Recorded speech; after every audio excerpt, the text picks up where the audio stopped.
Allô, allô? Allô? Alors, je vois qu'il y a un grand nombre de myopes présents dans cette salle.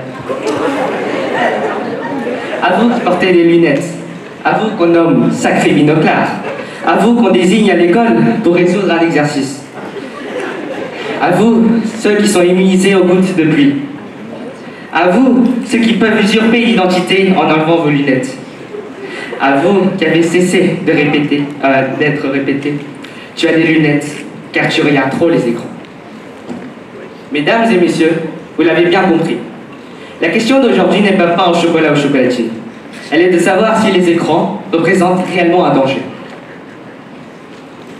Avant de venir ici, j'ai effectué quelques recherches sur la myopie. L'un des premiers articles sur lequel je suis tombé était « On peut devenir myope à cause des écrans. Mythe ou réalité ?»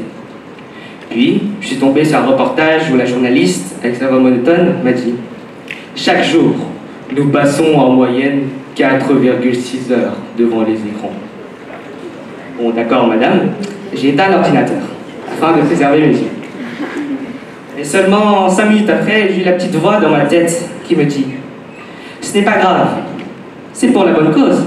Si tout le monde faisait comme toi, les journalistes seraient tous au chômage. Plus qu'ils aient, cela ferait des voleurs en plus. » Alors, j'ai compris qu'il fallait être une bonne personne, et j'ai fini la vidéo. Spoiler, les résultats sont sans équivoque. Nous vivons dans une société où les écrans sont devenus omniprésents. Dans notre quotidien, si l'on s'en fie aux chiffres, en 2030, la moitié de la population sera myope. Cela relèverait du déni si l'on disait que les écrans ne provoquent pas la myopie. D'ailleurs, j'ai une parfaite histoire à vous raconter, afin de vérifier la véracité de ces propos. En 6e, j'avais un ami qu'on surnommait Ismaël le Geek. Oui, vous l'avez bien compris, Ismaël aimait les jeux vidéo. Le soir de Noël, son père lui a offert une console de jeux. Le lendemain, dès l'aube, à l'heure où blanchit la commune de Jeanville-le-Pont, il partit. Voyez-vous, il savait qu'elle l'attendait. Il est parti par la porte de sa chambre. Il est parti dans le salon. Il ne pouvait demeurer loin d'elle plus longtemps. Il jouerait, les yeux fixés sur l'écran, sans rien voir au dehors, sans entendre aucun bruit. Seul, inconnu, le dos courbé, les mains dans la manette, addict. Et le jour pour lui sera comme la nuit.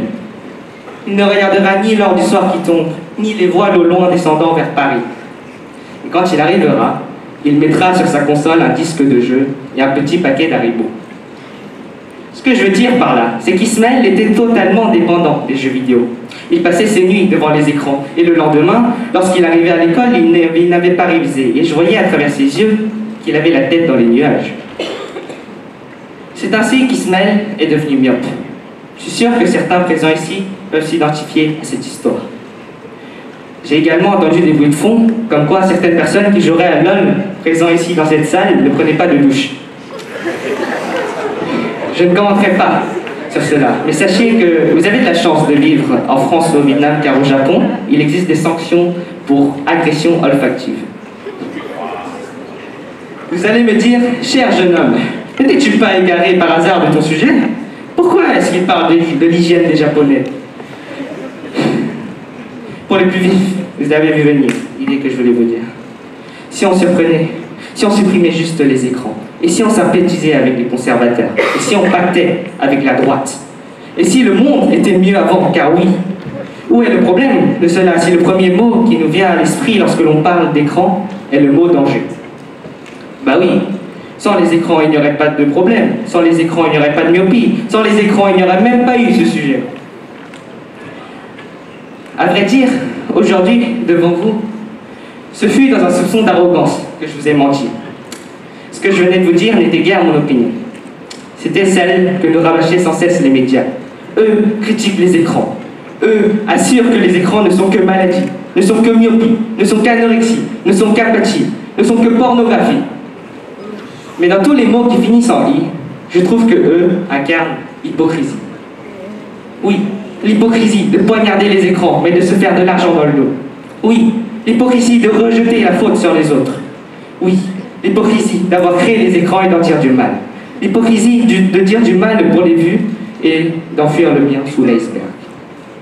Car oui, avant tout, les écrans permettent des avancées technologiques géniales. Il y a 100 ans, jamais nos ancêtres auraient imaginé que nous pourrions accéder en un clic à un catalogue pléthore d'informations sur Internet. Jamais, il y a 100 ans, nous aurions imaginé qu'un écran pourrait faire atterrir un avion par lui-même. Il y a 100 ans, jamais nos aïeuls auraient imaginé qu'on se plaindrait du confort que nous octroyaient les écrans.